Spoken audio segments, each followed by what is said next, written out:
Coming up on Chopper's Politics.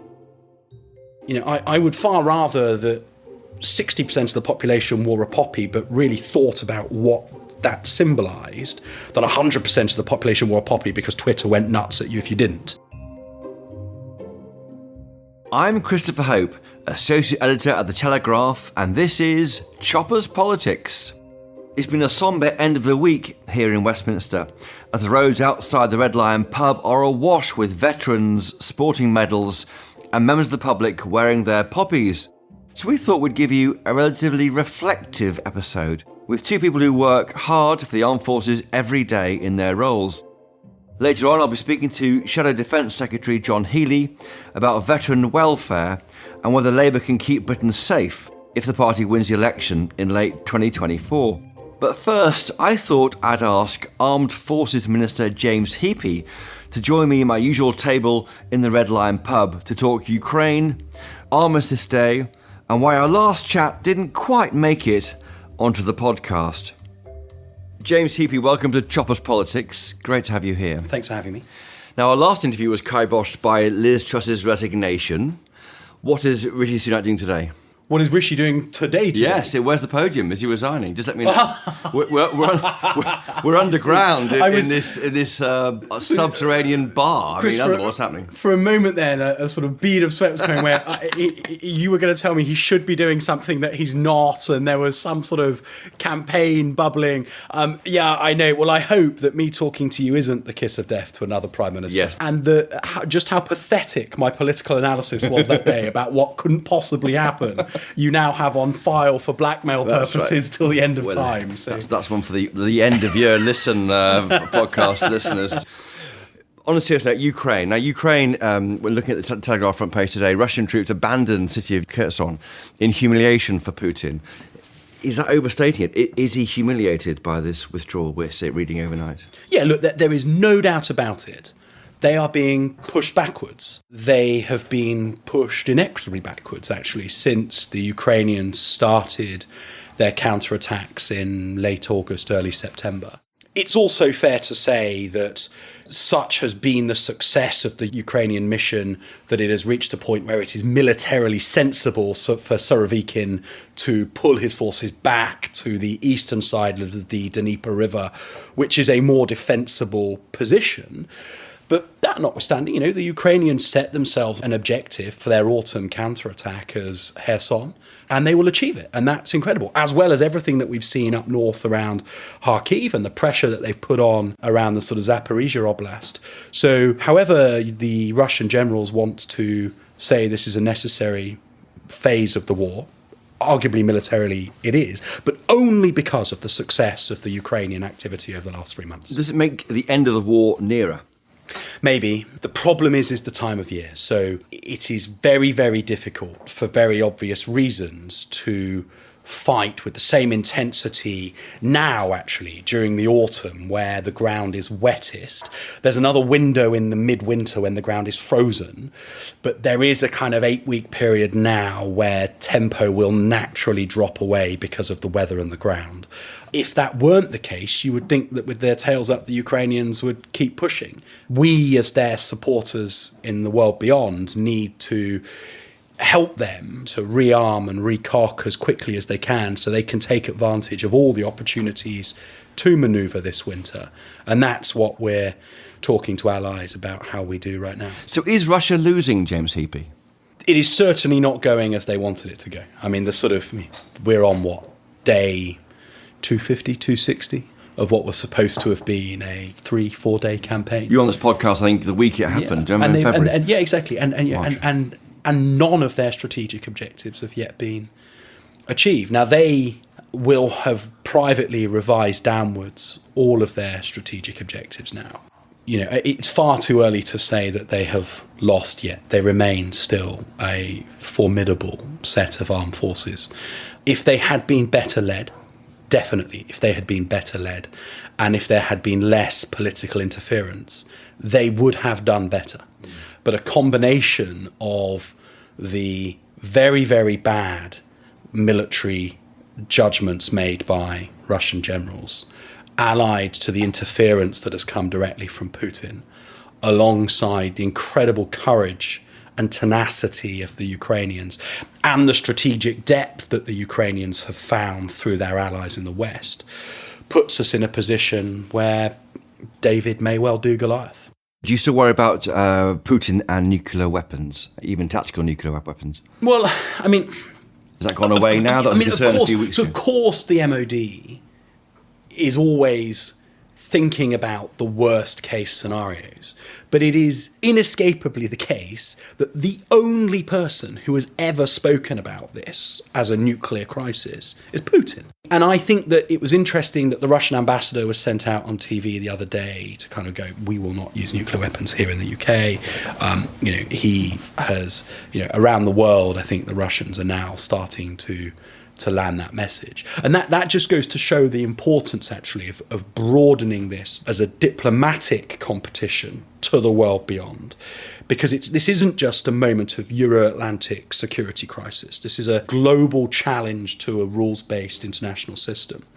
And actually, the Indians, the South Africans, the Indonesians, the Mexicans, the Brazilians, the Argentinians, there are all sorts of countries around the world that have relationships with Russia, but who are absolutely outraged at the idea that anybody was talking about a nuclear threat from within the Kremlin. It's been pulled back in now. And so actually that response globally from people that Russia regards as its allies, from people Russia regards as its export markets, I think has been really powerful and caused Russia to change its narrative beyond Europe, and actually has done more to bring non-aligned states in the UN General Assembly across towards a sort of more a position where they're condemning Russia more openly and keenly. Just finally on Ukraine, your old pal Boris Johnson is looking at some kind of role in rebuilding parts of Ukraine. He's got roads named after him. Of course, he won all those plaudits, didn't he, for leading the international coalition against Russia at the beginning of the war. What have you heard about this? Nothing, but that would be amazing, and it wouldn't surprise me. I mean, it was really interesting as I was travelling extensively to kind of to build the coalition, particularly the coalition of donors, of lethal aid donors, in the early part of the year. That you would get on a plane at Heathrow, reading papers that were full of "end for Johnson," what a disgrace, and then you get off the plane at the other end. It's like, you're mad. What are you doing? Johnson was Boris had achieved this kind of global profile, and he genuinely was leading world. You can see a role for him in post reconstructing. I can imagine Ukraine. that President Zelensky will want Boris to be a global advocate for Ukraine. I mean, I think Zelensky and Boris are genuinely very close. And I think that's to the UK's advantage because, yes, of course, the government has moved on and Rishi is now Prime Minister. And I think, by the way, Rishi is every bit as committed to what we're doing in Ukraine as Boris and Liz were. But I think it'd be good for the UK for Boris to be in that sort of global envoy role, encouraging states to not just do the lethal aid stuff, but to do the rebuilding stuff. It's a Marshall Plan for Ukraine, it's been described as by friends. Yeah. And it could be, and the government here could get behind it. Yeah, it'd be great. Yeah. We're sitting here the day before Armistice Day. You've come in with your extraordinary rare medals, James. Remind me of your service in the Rifles, the Royal Gloucestershire Regiment as an officer. So people will now think that I just tart around Westminster in my medals for the fun of it. I'm not saying that. I have come to talk to you on my way to the opening of the Guard of Remembrance outside Westminster Abbey. So there's a reason I am deeply for coming impressed so decorated by the brass you are wearing in the pub. It's never been more popular, has it, Armistice Day? Now, the same, I'm 50 or something. I think it's become more a bigger thing over the years, hasn't it? The 11th of November. How do you explain that? So, look, it has, and the poppy appeal every year is more successful than previous years. As more and more veterans die, you see, from the Second World War. and that's the thing. So, I mean, on the one hand, you just say, well, that's brilliant because that's money coming in. Of course, it's brilliant. Veterans charities. It's great for sort of delivering for those who have served and those who are bereaved as a consequence of the service of a loved one. The danger is that it becomes just a national. That the act is in the buying of a poppy as a sort of ritual, and the wearing of a poppy as a sort of as an obligation rather than as a sort of considered thing about this is my support for those who serve, have served, and most importantly, those who have made the ultimate sacrifice. You don't like poppy shaming, do you then? No, I don't actually. I mean, I think that people wear a poppy or they don't. The armed forces do what they do irrespective. I think that our nation should be very proud of our armed forces. I think our nation should be very proud of all of those who have served and should regard it as their duty to support those who have served for the remainder of their lives. You know, I would far rather that 60% of the population wore a poppy but really thought about what that symbolised than 100% of the population wore a poppy because Twitter went nuts at you if you didn't. That does happen out there. It does, and you know, and you see it in the US military talk about it very candidly, that the sort of culture of thank you for your service is ubiquitous. Everywhere you go, if people hear that you've served, they will make a point of saying thank you for service. But it doesn't always mean anything beyond that the expected thing to do in that circumstance is thank them for their service. So I guess I just what I want at this time of year is give some money to the RBL, wear a poppy, please. It's important. Veterans and people who serve see how many people are wearing a poppy, and you definitely notice when you're in a place where nobody's wearing a poppy. But when you pause in that, last post is a sort of wonderfully emotional piece of music, and when played well, the way the bugler pauses and lets notes float, and I find that quite evocative. And then in the 2 minutes that follow, some people will be able to picture friends, colleagues, family members that they've lost through military service, and you naturally think about them. But even if that's not the case for you and your family, there's still a thing to do, just to pause and to think that right now, and on Sunday when we're doing this as a nation, there are people who are in grave danger on behalf of our country. And so if you've not got anybody individually that you can think about in those 2 minutes, just think about the bravery of those men and women in our armed forces who are risking their lives right now to do what's needed to keep our country safe. Think about their families and the sacrifice that those families have kind of accepted, and just be grateful that brave men and women are willing to do despicable, dangerous things on our behalf so that we can sleep well. Whether you wear a poppy, and get to give us the freedom to choose whether to wear a poppy or not. Gosh, what you think about? Do you think about, because you're in charge of the armed forces as well as you served? I mean, you've got a huge. So I do. I mean, for me, we in Sangin in 2009 we had a very difficult tour. And part of our way of dealing with each death was that on the evening of that death, sort of around 5-ish, the sun was setting, we would gather on the helicopter landing site. And our bugler, the bugle major of 2 Rifles, was just the most incredible musician. And he would blow last post in just this most haunting way, and you could hear it sort of drift off across the Helmand Valley and sort of bounce back off the hills. And he would sort of blow it in a way that, as if the Taliban were listening, and the way he blew mattered. And then we'd pause, and I can't help it. Ever since that tour, the beauty of the way that Bugle Major Bud blew last post, whenever I hear it now, I am stood on the helicopter landing site in Fob Jackson in Sangin. When I pause, I think about the people who we lost on that tour. And just as significantly, actually, is Reveille, the piece of music that's played after the last post. Because just as last post should be blown sorrowfully, hauntingly, Reveille is about back back to the ramparts, get up at them, and so hearing Ravalli played crisply and defiantly, and again, Bugle Major Budd would play it beautifully in a way that was like, telling the Taliban, you got one of us, but we're back to the ramparts tonight and we're coming back at you. And as a nation, that's what the Act of Remembrance is about. It's a moment of sorrow and mourning and respect for the sacrifice of those that have made that ultimate sacrifice in service of our country. But when we sound Ravalli, as a nation, we're signalling our intent, as we're doing in Ukraine right now, to keep standing up for what's right, no matter what the price. Just briefly, thank you, James, for that amazing testament there.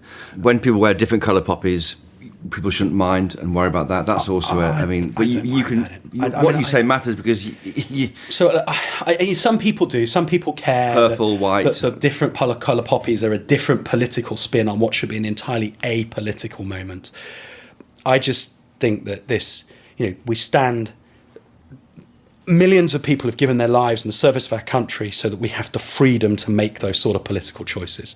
And I don't want to create a lack of freedom, because that's to dishonour the sacrifice, I would say. Just finally, autumn statement next week, 3% of GDP on defence by 2030. Are you going to resign if it doesn't happen? I mean, look, I would have done had a Prime Minister who had promised it to me, not delivered it. I felt it was my duty to hold her to account. And in fairness, not one of the three who were in the running 3 weekends ago were willing to promise it because of the fiscal situation. So I asked all of those who stood to promise that they wouldn't rule it out, because I continue to believe it is a necessary thing that we must get to, ideally by the end of the decade, but as soon as possible thereafter, otherwise, because of the nature of the world in which we now live. But I can't hold a Prime Minister to account for a commitment they personally haven't made, and they were very clear that they weren't willing to make, and nor was Boris, nor was Penny. The fight goes on, and the first cuts happen this week, the axing of the national flagship. Well, I just think, Chris, in order to give you hope, let's call it a necessary reprioritisation, because when our undersea critical national infrastructure is being held at risk in the way that it is... That's cables to America, cables, internet. The fibre on which the global economic system is based, secure communications, the arteries of modern global life. Okay, we've got to protect. There's a war, I get that, but is it sunk, or is it just listing? National flagship. Can it be refloated in an easier time? James Heapey, just finally. I think it's some way off given other priorities. But I know, Chris, that you are an optimist. Your surname says it all. So you should carry on your campaign. And I know Telegraph readers will be with you every step of the way. But the MOD has to make these tough choices. And right now, it's about keeping our undersea CNI safe. James Heapey, a characteristic, frank and honest and moving interview with us the day before Armistice Day. Thank you for joining us today. My pleasure. Thank you very much, Andy. Thank you. James Heapey there. Now do stay with us, listeners. Coming up, I'll be talking to Shadow Defence Secretary John Healey about Labour's commitment to keeping us safe, nuclear weapons, and why he hates a new national flagship. Right after this. Right now, the whole world is watching China. It's the 20th Party Congress, a twice-in-a-decade political set piece that reveals the outcome of China's very secretive leadership selection. And there is, of course, only one man in the running: Xi Jinping. This is seismic. After the death of Chairman Mao Zedong, there has been a 2-term limit on Chinese leaders. No more. Xi is on the cusp of effectively becoming ruler for life. Understanding him has never been more important. They turned this place into a hell. We're in Beijing, we see business people get disappear by the state all the time. I mean, everything is protected and you're under constant watch. But reporting on Xi? Well, that might be my toughest assignment yet. I've come into a bathroom now to try to upload all these files in case on my way out I get stopped and searched and they try to delete these. Despite 10 years in power, he remains a puzzle, one we know very little about beyond official propaganda. Who is he, really? How has he managed to build a cult of personality? What kind of a leader has this made him? And what does that mean for all of us? China under Xi doesn't like these sorts of questions. Don't touch me! Don't touch me! but I'm going to try and ask them anyway. I'm Sophia Yan, and this is How to Become a Dictator from The Telegraph.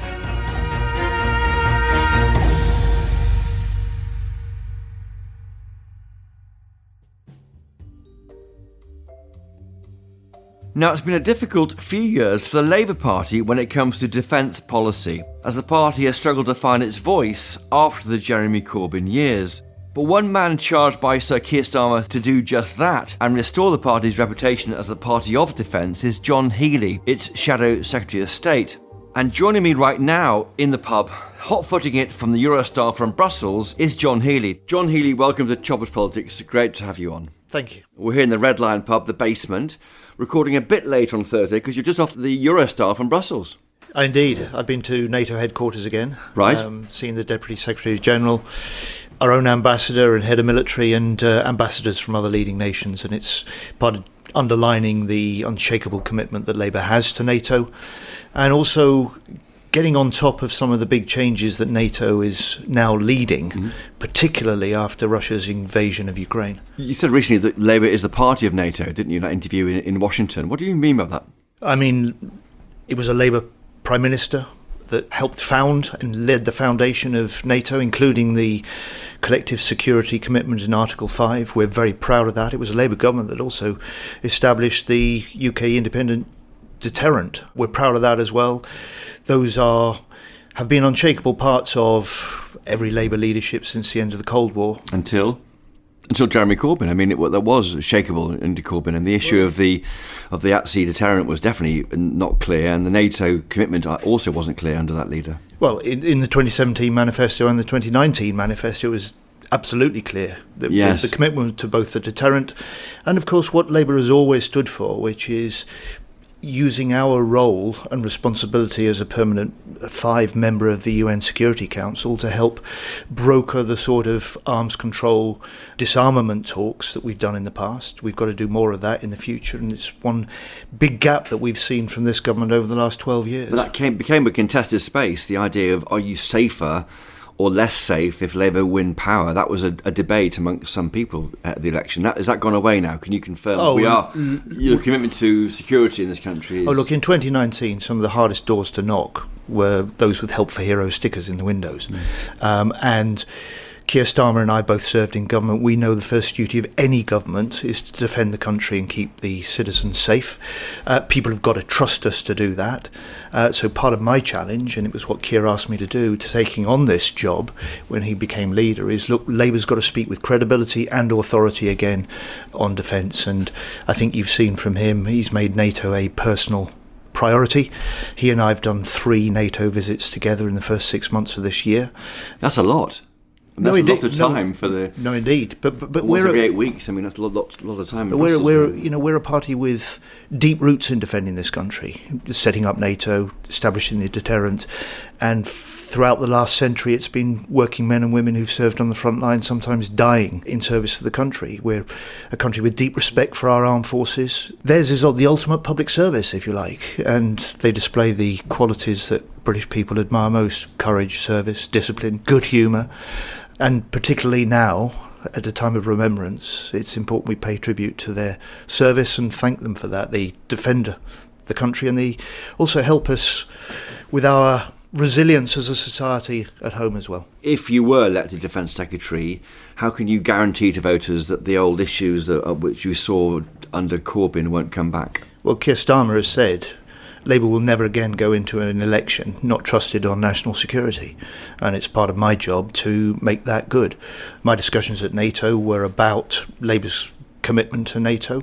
They were also about both the sources of British pride we have in our contributions to NATO. So we have, which is significant. Well, we lead NATO's entire maritime operation. We lead that. We're known as the country that will step up and help sort things out for NATO. We've got some of the best capabilities that are respected throughout NATO, and part of the big deterrence that NATO has for subs, anti-submarine warfare, our carriers. But there are also big questions arising over our commitments and whether we're fulfilling in full our obligations, for instance, to field a fully modernised warfighting division. That's still not set for till 2030. Big questions over the centrepiece of that, the new armoured vehicle, the Ajax vehicle, where we've spent $3 billion on that as British taxpayers. We've still not got a vehicle that's in service, accepted as safe, and it's already 5 years overdue.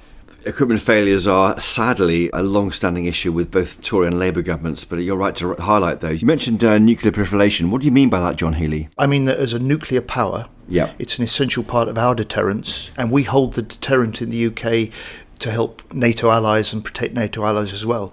But we also have a responsibility, and you're seeing the US starting to open up talks despite the tensions with Russia at the moment quite properly. But the Nuclear Non-Proliferation Treaty was signed by Wilson under a Labour government. The Comprehensive Test Ban Treaty was signed by a Labour Prime Minister, Tony Blair.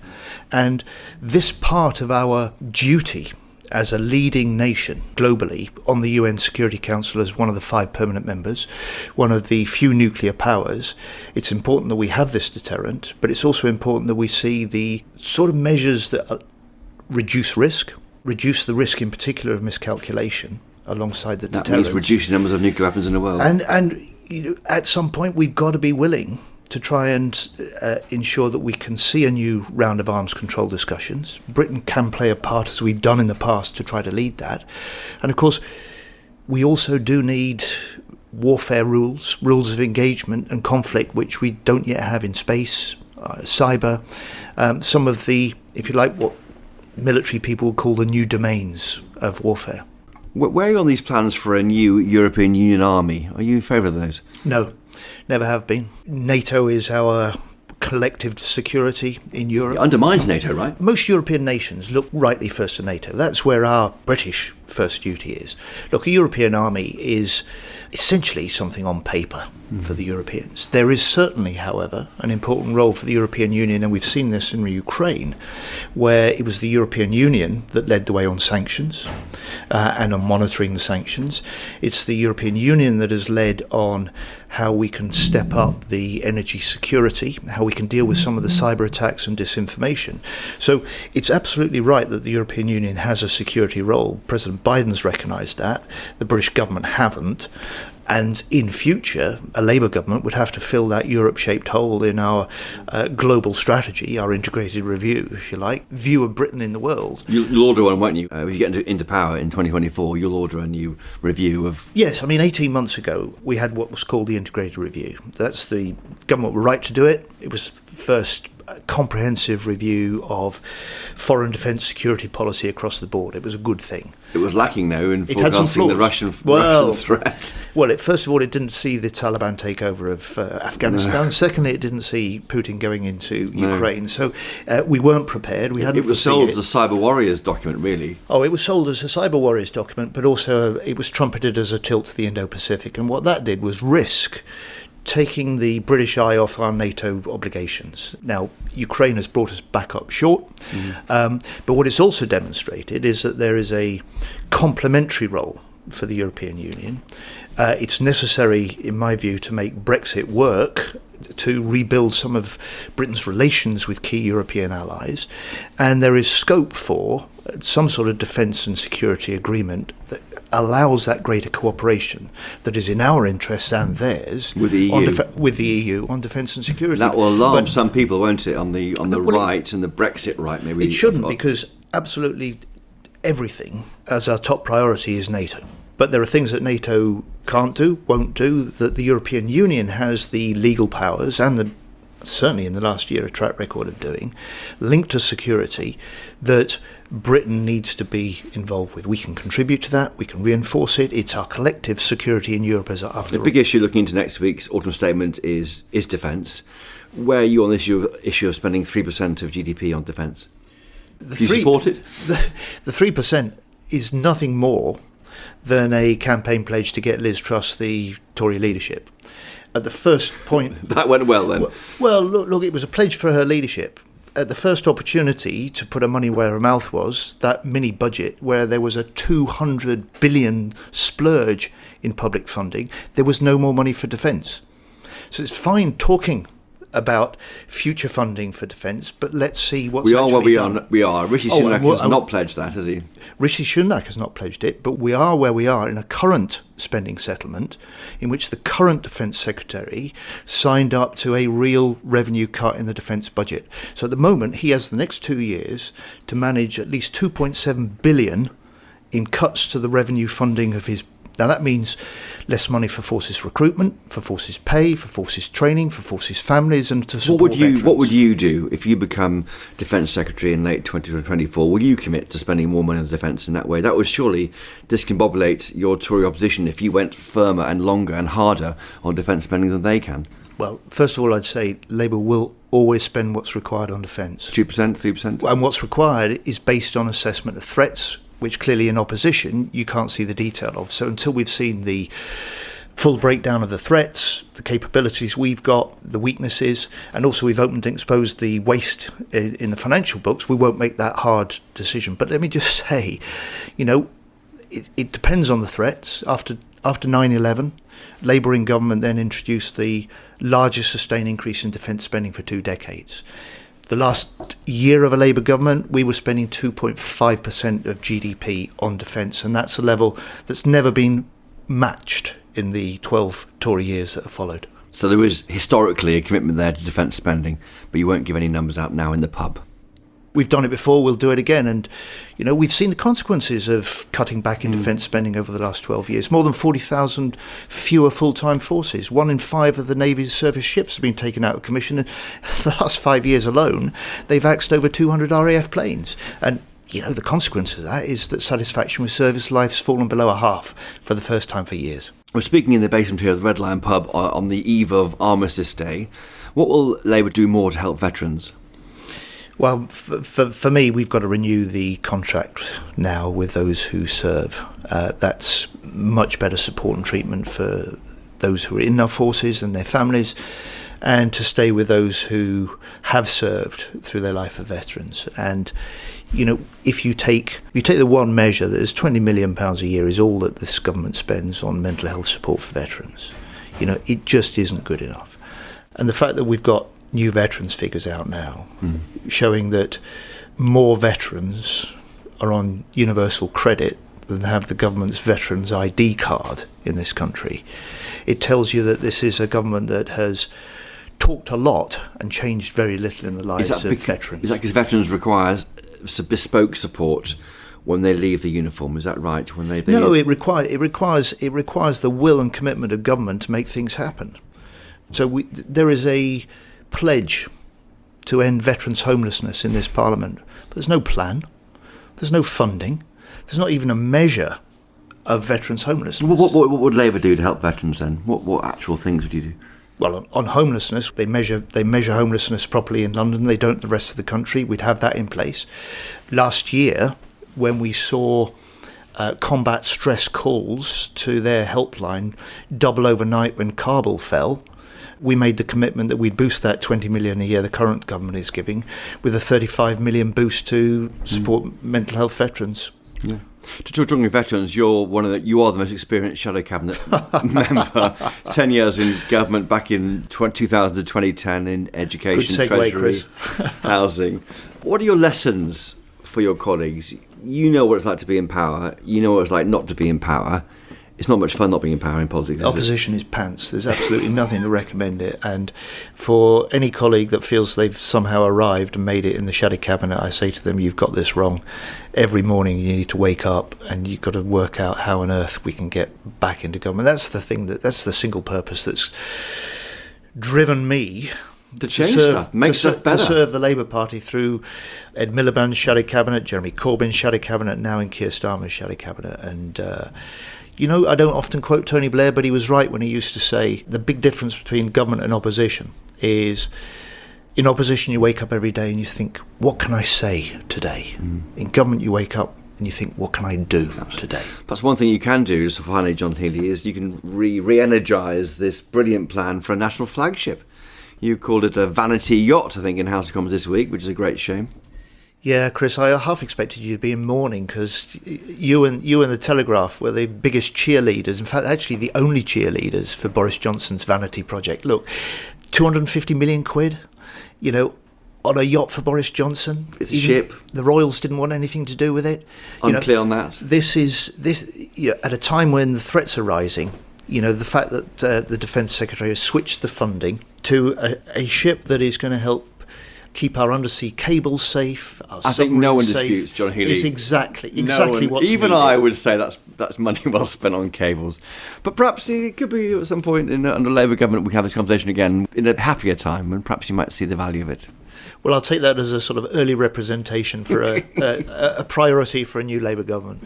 John Healey, Shadow Defence Secretary, straight off the train from Brussels for Choppers Politics podcast. Thank you. Pleasure. Thank you. Thank you to both my guests this week, James Heapey MP and John Healey MP. Thank you to my producers, Louisa Wells and Giles Gear. To share your thoughts on what our guests had to say, please do email me, chopperspolitics@telegraph.co.uk, or tweet me. We're at Choppers Podcast. And do tune in next week on Monday, when I've got a special edition of Choppers Politics featuring Richard Tice, the leader of the Reform UK Party, and Stephen Watson, a key advisor on the National Flagship Task Force. And for more Westminster insights, please do check out my daily Choppers Politics newsletter. The link for that is in the show notes of this episode. And as ever, do please catch my weekly Peterborough Diary column, out Fridays at 7 p.m. online and in Saturday's newspaper. And as always, please do buy a copy of the Daily Telegraph. I know you won't regret it. Until next time, cheerio.